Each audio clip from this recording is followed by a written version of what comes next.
রাদিয়াল্লাহু তে বর্ণিত, এক ব্যক্তি রাসূল সাল্লাল্লাহু আলাইহি সাল্লামের খেদমতে হাজির হয়ে বলল, হে আল্লাহ রাসূল, আল্লাহর কসম আমি আপনাকে ভালোবাসি।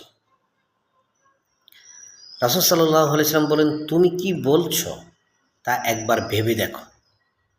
সে বলল, আল্লাহর কসম আমি আপনাকে ভালোবাসি। সুবহানাল্লাহ। এই সাহাবী রাসূল সাল্লাল্লাহু আলাইহি সাল্লামকে ভালোবাসে, এটা রাসূলকে তিনি জানাচ্ছেন। সে কথাটি ৩ বার উচ্চারণ করেছে যে, হে আল্লাহ রাসূল আমি আপনাকে ভালোবাসি। তখন আল্লাহ রাসূল সাল্লাল্লাহু আলাইহি সাল্লাম বলছেন, তুমি যদি সত্যিই আমাকে ভালোবাসো তবে দরিদ্রতার কষ্ট সহ্য করার জন্য প্রস্তুতি হয়ে যাও। যদি সত্যিই তুমি আমাকে ভালোবাসো তাহলে দারিদ্রতার কষ্ট সহ্য করার জন্য প্রস্তুত হয়ে যাও। কেননা যে ব্যক্তি আমাকে সত্যিকার অর্থে ভালোবাসে সে নিম্নভূমির দিকে পানি যেভাবে তীব্র গতিতে প্রবাহিত হয়ে নেমে যায় তার চেয়েও বেশি দ্রুত গতিতে দারিদ্রতার দিকে অগ্রসর হতে বাধ্য হয়।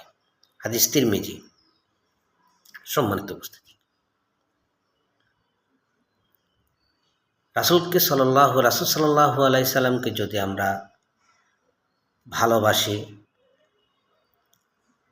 যে যাকে ভালোবাসে কাল কিয়ামতের দিন যে যাকে অনুসরণ করবে, যার আদর্শ লালন করবে, যার আদর্শকে ধারণ করবে, হাসর নাসর তার সাথেই হবে। দুনিয়াতে সাময়িক হতে পারে, সাময়িক বিপর্যয় হতে পারে, দুঃখ কষ্ট আসতেই পারে, সবারই জীবনেই আসে, কিন্তু একজন মুমিনের মানসিক যে প্রশান্তি সেটা একজন মুমিনই পেয়ে থাকে। কিন্তু তার আখিরাতে পুরস্কার, সুবহানাল্লাহ, আখিরাতে বিশাল পুরস্কার, জান্নাতুল ফেরদাউস। আল্লাহ সুবহানাহু ওয়া তাআলা বলছেন সূরা বাকারার 25 নম্বর আয়াতে, অবাশশিরিল্লাযীনা আমানু ওয়া আমিলুস সালিহাত আন্না লাহুম জান্নাত তাজরি মিন তাহতিহাল আনহার খালিদিনা ফিহা। আপনি তাদেরকে সুসংবাদ দিন যারা আমানু ঈমান এনেছে, ওয়া আমিলুস সালিহাত এবং ঈমানের দাবি অনুযায়ী সৎ কর্ম করেছে, ভালো কাজ করেছে, আল্লাহ এবং রাসূলের পদ্ধতিতে, আল্লাহর বিধান অনুযায়ী, রাসূলের সুন্নাহ অনুযায়ী। আল্লাহ সুবহানাহু ওয়া তাআলা বলছেন আন্না লাহুম জান্নাত, আর নিশ্চয়ই তাদের জন্যই আছে জান্নাত, তাজরি মিন তাহতিহাল আনহার, যার তলদেশ দিয়ে ঝর্ণা দ্বারা প্রবাহিত হতে হবে, দুধের ঝর্ণা, মধুর ঝর্ণা, শরবতের ঝর্ণা, আরও কত রকম ঝর্ণা প্রবাহিত হবে। সুবহানাল্লাহ। খালিদিনা ফিহা, তারা সেখানে চিরদিন থাকবে। এটা হলো মুমিনদের পুরস্কার। সুবহানাল্লাহি ওয়া বিহামদিহি, সুবহানাল্লাহ। এই হাদিসে আমরা এই হাদিসটা নিয়ে আমরা একটু আলোচনা করি। হাদিসটা খুবই গুরুত্বপূর্ণ একটা হাদিস। রাসূল সাল্লাল্লাহু আলাইহি সাল্লাম বলছেন যে, লা ইউহমিনু আহাদুকুম হাত্তা আকুনা আহাব্বা ইলাইহি মিন ওয়ালিদিহি ওয়া ওয়ালাদিহি ওয়ান নাসি আজমাইন। তোমাদের কেউ ঈমানদার হতে পারবে না, তোমাদের কেউ ততক্ষণ পর্যন্ত ঈমানদার হতে পারবে না যতক্ষণ না তার পিতার চেয়ে আমাকে সবচেয়ে বেশি না ভালোবাসবে, তার সন্তানের চেয়ে আমাকে বেশি ভালো না বাসবে, সমস্ত মানুষের চেয়ে আমাকে বেশি ভালো না বাসবে, ততক্ষণ পর্যন্ত তোমরা কেউ ঈমানদার হতে পারবে না। তার রাসূলকে বেশি ভালোবাসবো নাকি আমি আমার বাবাকে বেশি ভালোবাসবো? রাসূলকে বেশি ভালোবাসবো না আমার সন্তানকে ভালোবাসবো? রাসূলকে ভালোবাসবো না সমস্ত মানুষের চেয়ে আমি রাসূলকে বেশি ভালোবাসবো? আমরা তো আমাদের সমাজের নেতাদেরকে ভালোবাসা শুরু করেছি, অন্ধ অনুসরণ করা শুরু করেছি। মানে আমাদের চিন্তা চেতনা, আমাদের আখিরাতে মৃত্যু যে হবে, আমার যে নিঃশ্বাস চলে যাবে, এটা আমরা বিশ্বাসই করি না। কারণ নচেত আমরা কেউ মুজিববাদে বিশ্বাসী, কেউ জিয়াবাদে বিশ্বাসী, জিয়ার আদর্শে বিশ্বাসী, কেউ শেখ হাসিনার আদর্শে, কেউ বঙ্গবন্ধুর আদর্শে বিশ্বাসী। অথচ রাসূল সাল্লাল্লাহু আলাইহি আল্লাহ রাসূল বলছেন যে তোমাদের কেউ ঈমানদার হতে পারবে না সে পিতার চেয়ে যদি আমাকে বেশি না ভালোবাসে, তার সন্তানের চেয়ে আমাকে বেশি না ভালোবাসে, সমস্ত মানুষের চেয়ে আমাকে বেশি না ভালোবাসে, তখন মুমিনই হতে পারবে না। তারা তো মুমিনই না। তাহলে যদি আপনি মুমিন না হন তাহলে কোনো সমস্যা নেই, আপনার ব্যাপারে আপনি তাকে ভালোবাসেন, সমস্যা নেই। কাল কিয়ামতের দিন আপনার হিসাব আল্লাহ সুবহানাহু ওয়া তাআলা নেবেন। আর যদি দাবি করেন আপনি নিজেকে ইমানদার, মুমিন, তাহলে আপনাকে কী করতে হবে? রাসূলের হাদিসটাকে আপনাকে অনুধাবন করতে হবে। আপনার পিতা, সেখানে তো বাইরের মানুষের দূরের কথা, আপনার পিতার চেয়েও রাসূলকে বেশি রাসূলকে অনুসরণ করতে। ভালোবাসা মানে কি? রাসূলের পরিপূর্ণ সুন্নাহ অনুসরণ করতে হবে। রাসূল যেভাবে তার 23 বছরের লাইফস্টাইল জীবন পরিচালিত করছে কোরআন সুন্নাহ ভিত্তিক, সেভাবেই আপনাকে রাসূলের আদর্শ গ্রহণ করতে হবে। আর কোনো আদর্শ আপনার থাকবে না। রাসূলের আদর্শ বাদে আর কোনো আদর্শ নাই আমাদের।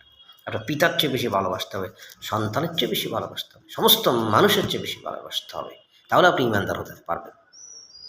2 নম্বর, আরেকটা হাদিসে পাওয়া যায়, লা ইউমিনু আহাদুকুম হাত্তা ইয়াকুনা হাওয়াহু তাবআল লিমা হিস্তু বিহি। তোমাদের কেউ পূর্ণ মুমিন হতে পারবে না, তোমাদের কেউ প্রকৃত মুমিন হতে পারবে না যতক্ষণ না তার নাফস, তার কামনা বাসনা আমার উপস্থাপিত আদর্শের অনুগামী হবে।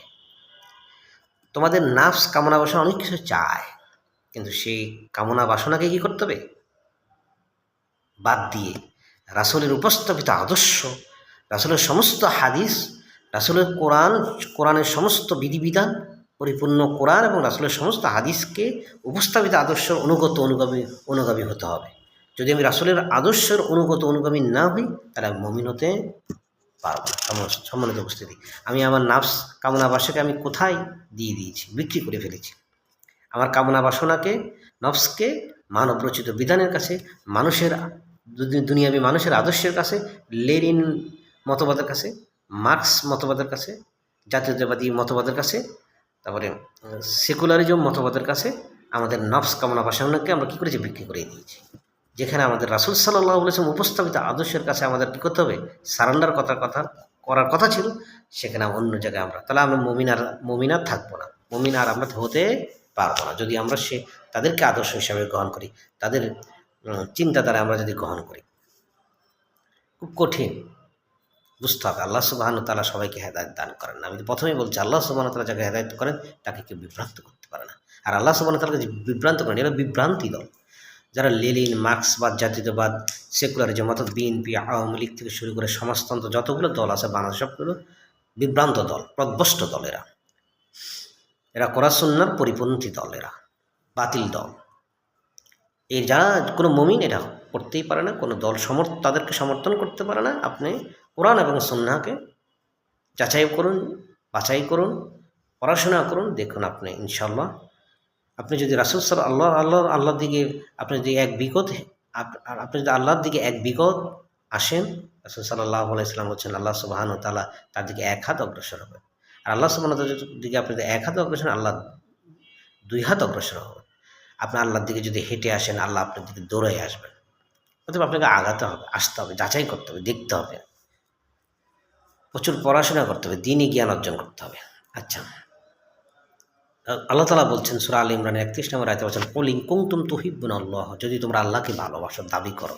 কুল ইন কুনতুম তুহিব্বুনাল্লাহ, যদি তোমরা আল্লাহকে ভালোবাসার দাবি করো, ফাত্তাবিউনি, তাহলে আমার অনুসরণ করো। দেখেন, রাসূলের অনুসরণ করতে হবে। এখানেও সেই আল্লাহ বলছেন যে তোমরা ফাত্তাবিউনি, আমার রাসূলের অনুসরণ করো। আমি বুঝতে পারি, বাবার অনুসরণ করতে বলা নেই, আমার হুজুরের অনুসরণ করতে বলা নেই, কোনো দলের অনুসরণ করতে বলে নাই, আমার রাসূলের অনুসরণ করো। কোনো নেতার অনুসরণ করতে বলে নেই, বুঝছে? তুহিব্বুনাল্লাহ ফাত্তাবিউনি, তাহলে আমার রাসূলের অনুসরণ করো। তাহলে কি হবে? ইউবিবুকুমুল্লাহ, যদি তুমি রাসূলকে অনুসরণ করো তাহলে আমার আল্লাহ তোমাদেরকে ভালোবাসবে। কুল ইন কুনতুম তুহিব্বুনাল্লাহ, যদি তোমরা দাবি করো যে আমরা আল্লাহকে ভালোবাসি, পোষণ করার দাবি করো, তাহলে ফাত্তাবিউনি, আমার রাসূলকে অনুসরণ করো। রাসূলকে নেতা মানো, রাসূল আমার দলের নেতা, রাসূল আমার আদর্শ, রাসূল আমাদের গাইডলাইন, রাসূল আমাদের পথ প্রদর্শক, রাসূল আমার দিক নির্দেশক। তাহলে ইউবিবুকুমুল্লাহ, আল্লাহ তোমাদের ভালোবাসবেন। ওয়া ইয়াগফির লাকুম যুনুবাকুম, আল্লাহ সুবহানাহু ওয়া তাআলা তোমাদের কী করবেন? তোমাদের পাপসমূহ ক্ষমা করে দেবেন। সুবহানাল্লাহ। আপনি কোন দলের নেতাকে ভালোবাসলে আল্লাহ ক্ষমা করে দিবেন বলা আছে? আল্লাহ কোন দল করলে আল্লাহ আপনাকে মাফ করে দেবেন? কোন দলের আদর্শ গ্রহণ, কোন দলের ব্যক্তিকে ভালোবাসলে আল্লাহ আপনাকে ভালোবাসবেন, ক্ষমা করে দেবেন? কিন্তু যদি আপনি রাসূলকে অনুসরণ করেন, রাসূলকে নেতা পারেন, তাহলে ইউহিব্বুকুমুল্লাহ, আল্লাহ আপনার ভালোবাসবেন, ওয়া ইয়াগফির লাকুম যুনুবাকুম, আল্লাহ আপনার পাপ সমূহ ক্ষমা করে দিবেন। আল্লাহু গফুরুর রহিম, আর আল্লাহ সুবহানাহু ওয়া তাআলা অত্যন্ত ক্ষমাশীল এবং দয়াবান। সূরা নিসার ৮০ নম্বর আয়াতে আল্লাহ বলছেন যে মাইয়ুতির রাসূল, যদি তোমরা যে ব্যক্তি রাসূলের অনুসরণ করলো, ফাকাদ আতা আল্লাহ, সে মূলত আল্লাহরই অনুসরণ করলো। সুবহানাল্লাহ। দেখছেন আপনার কোনটায় আছে যে যে অমুক বঙ্গবন্ধুরকে অনুসরণ করলে যে আল্লাহর অনুসরণ করা হবে, জিয়ার অনুসরণ করা হলে আল্লাহর অনুসরণ করা হবে, বিএনপির দল অনুসরণ করলে আমি জান্নাতে চলে যাব, আওয়ামী লীগের আদর্শ গ্রহণ করলে আমি জান্নাতে চলে যাব, বা আল্লাহ আমাকে ভালোবাসবেন, কোথাও বলা নেই। আপনারা আসলে কি ইমানদার আমি বুঝি না। বাংলাদেশের মানুষগুলো জাহেল মুরুক্ষর মতো আসলে কাজকর্ম করলে হবে? আপনাদেরকে নিজেকে জাহান্নামের আগুন থেকে বাঁচুন। ইয়া আইয়ুহাল্লাযিনা আমানু কু আনফুসাকুম ওয়া আহলিকুম, হে ইমানদারগণ, তোমরা নিজেকে জাহান্নামের আগুন থেকে বাঁচাও, তোমার পরিবার পরিজনকে জাহান্নামের আগুন থেকে বাঁচাও, যার ইন্ধন হবে মানুষ এবং পাথর, যার জ্বালানি হবে মানুষ এবং পাথর। কঠিন ভয়াবহ অবস্থা, কেউ কারো কোনো উপকার করতে পারবে না সেদিন। রাসূল সাল্লাল্লাহু, আল্লাহ তাআলা বলছেন মাইয়ুতির রাসূল, যে ব্যক্তি রাসূলের অনুসরণ করলো, ফাকাদ আতা আল্লাহ, সে মূলত আল্লাহর অনুসরণ করলো। সর্বশেষ একটা হাদিস বলছেন, নবী করিম সাল্লাল্লাহু আলাইহি সাল্লাম বলেছেন, কুল্লু উম্মাত, আমার প্রত্যেক উম্মাত ইয়াদখুলুল জান্নাত, জান্নাতে প্রবেশ করবে। সুবহানাল্লাহ। এটা শোনার পর খুব আনন্দ লাগার কথা, কিন্তু পরবর্তী যে কথা বলছেন, কুল্লু উম্মাতি ইয়াদখুলুল জান্নাত, আমার প্রত্যেক উম্মত জান্নাতে প্রবেশ করবে, ইল্লা মান আবা, কিন্তু যে অস্বীকার করেছে যে জান্নাত, সে জান্নাতে যেতে পারবে না। ইল্লা মান আবা, যে রাসূলকে অনুসরণ করে নাই, যে রাসূলকে অনুসরণ করে, যে অস্বীকার করেছে, রাসূলের অবাধ্য হয়েছে, সে জান্নাতে যেতে পারবে না। ওয়ামান আবা, তখন সাহাবীরা প্রশ্ন করছেন, কিলা ওয়ামান আবা, জিজ্ঞেস করলো, হে আল্লাহ রাসূল, কে অস্বীকার করেছে? মানে আপনাকে কে অস্বীকার করবে? মুখে শুধু দাবি করলে হবে না। মুখে বললো যে রাসূল মুহাম্মদ সাল্লাল্লাহু আলাইহি ওয়াসাল্লাম আমাদের নবী রাসূল, কিন্তু বঙ্গবন্ধুকে আদর্শ হিসাবে গ্রহণ করেছে, জিয়াকে আদর্শ হিসাবে গ্রহণ করেছে, লেনিন মার্কস বা অন্যান্য মতবাদকে আদর্শ হিসাবে গ্রহণ করেছে। এটা মুখে যদি আপনি তাদেরকে আদর্শ হিসাবে বাস্তবায়নের জন্য মাঠে ময়দানে কাজ করতেছেন, তার মানে আমরা রাসূলকে আদর্শ হিসাবে গ্রহণ করেন নাই। এখানে হচ্ছে কোয়ালামান, এই কিলামান আবা, ওমান আবা, জিজ্ঞেস করলো, হে আল্লাহ রাসূল, কে কে অস্বীকার করেছে? উত্তরে রাসূল সাল্লাল্লাহু আলাইহি ওয়াসাল্লাম বলেছেন, ক্বালা মান আতানি দাখালাল জান্নাহ, যে আমাকে অনুসরণ করেছে, শুধু রাসূলকে অনুসরণ করেছে, দাখালাল জান্নাহ, সে জান্নাতে যাবে। সুবহানাল্লাহ। তার মানে কোথাও বলা নেই যে বাংলাদেশ পৃথিবীর আর কোনো ব্যক্তিকে অনুসরণ করলে জান্নাতে যাবে। ক্বালা মান আতানি দাখালাল জান্নাহ, যে আমার রাসূলকে অনুসরণ করেছে সে জান্নাতে প্রবেশ করে। ওমান আসানি ফাকাদ আবা, আর যে আমার অনুসরণ করে নাই, ফাকাদ আবা, সেই মূলত আমাকে অস্বীকার করেছে, সেই জাহান্নামে যাবে। অর্থাৎ ওমান আসানি, যে আমার অনুসরণ, রাসূলকে অনুসরণ করেন, রাসূল অবাধ্য হয়েছে, ফাকাদ আবা, সে তাহলে অন্য মানুষকে অবাধ্য, অন্য মানুষের আদর্শ হিসেবে গ্রহণ করেছে, অনুসরণ করেছে। কোনো ব্যক্তি, কোনো দল, কোনো নেতা, কোনো বুজুর্গ, কোনো হুজুরকে অনুসরণ করেছে। ওমান আসানি, যে রাসূলকে অনুসরণ ওমান, যে ব্যক্তি আমার অনুসরণ করলো না, ওমান আসানি ফাকাদ আবা, সেই মূলত আমাকে অস্বীকার করলো, আমার অবাধ্য হলো, এবং সেই জাহান্নামে যাবে। এটা আপনি যেভাবেই আপনি নিন না কেন, যেদিকেই যান না কেন, সম্মানিত উপস্থিতি, যদি আমরা নিজেদেরকে বাঁচাতে চাই, আমার জীবনটা খুব ক্ষণস্থায়ী। ইয়া আইয়ুহাল ইনসানু মা গররাকা বিরব্বিকাল কারিম, হে মানুষ, কিসে তোমাকে তোমার মহানুভব রবের ব্যাপারে ধোকায় ফেলে রাখলো? কোন জিনিস? সম্পদের মোহ, দুনিয়ার বড় বড় পদ পদবীর লোভ, আল্লাহর দ্বীনের ব্যাপারে, আখিরাতের ব্যাপারে কিছু তোমাকে তোমার মহানুভব রবের ব্যাপারে ধোকায় ফেলে রাখলো? কোন জিনিসটা? এক একজনের এক এক জিনিস। আল্লাহ বলছেন, কোন জিনিসটা তোমার মহানুভব রবের ব্যাপারে তোমাদেরকে ধোকায় ফেলে রাখলো? এটা আমাদের চিন্তার বিষয়। আল্লাহ তাআলা বলছেন, ইয়া আইয়ুহাল্লাযীনা আমানু ইত্তাকুল্লাহ ওয়াল তানজুর নাফসুম মা কদ্দামাত লিগাদ। ইয়া আইয়ুহাল্লাযীনা আমানু, ওহে তোমরা যারা ঈমানদার, ঈমানের দাবি করছো, তোমরা আল্তাকুল্লাহ, তোমরা আল্লাহ তাআলাকে ভয় করো, ওয়াল তানজুর নাফসুম মা কদ্দামাত লিগাদ, আর তোমাদের চিন্তা করা উচিত, তোমাদের ভেবে দেখা উচিত, তোমাদের লক্ষ্য রাখা উচিত, তোমরা আগামীকালের জন্য, আখিরাতের দিবসের, আখিরাত মৃত্যুর পরবর্তী জীবনের জন্য কি সঞ্চয় করছো, কি অগ্রিম পাঠাচ্ছ অনন্তকাল জীবনের জন্য, মৃত্যুর পরবর্তী জীবনের জন্য। শুধু চোখটা বন্ধ হয়ে যাবে, নিঃশ্বাসটা বন্ধ হয়ে যাবে, এই পরবর্তী জীবনের জন্য তুমি কি পাঠাচ্ছ, কি সঞ্চয় করছো আগামীকালের জন্য, অনন্তকালের জীবনের জন্য। অত্তাকুল্লাহ, তোমরা আল্লাহ তাআলাকে ভয় করো। আল্লাহ তাআলা আমাদের সূরা হাশরে 18 নম্বর আয়াতে বলছেন এই কথাটা। আল্লাহ আমাদেরকে জানিয়ে দিচ্ছেন তোমরা কি করছো। অত্তাকুল্লাহ, তোমরা আল্লাহ তাআলাকে ভয় করো, ভয় করার মতো ভয় করো, আর মুসলিম না হয়ে মৃত্যুবরণ করো না। তোমরা অনন্তকাল জীবনের জন্য প্রস্তুতি নাও, পাথর সংগ্রহ করো। আমাদেরকে এই সময়টুকু দিয়েছেন, 50-60 বছর একটা জীবন দিয়েছেন, আয়ু দিয়েছেন। এই আয়ুটাকে আমাদের কাজে লাগাতে হবে, জীবনটাকে কাজে লাগাতে হবে। আল্লাহ সুবহানাহু ওয়া তাআলা আমাদেরকে বুঝার তৌফিক দান করুক। সুবহানাকাল্লাহুম্মা বিহামদিকা আশহাদু আল্লা ইলাহা ইল্লা আনতা আস্তাগফিরুকা ওয়া আতুবু ইলাইক। আসসালামু আলাইকুম ওয়া রাহমাতুল্লাহি ওয়া বারাকাতুহু।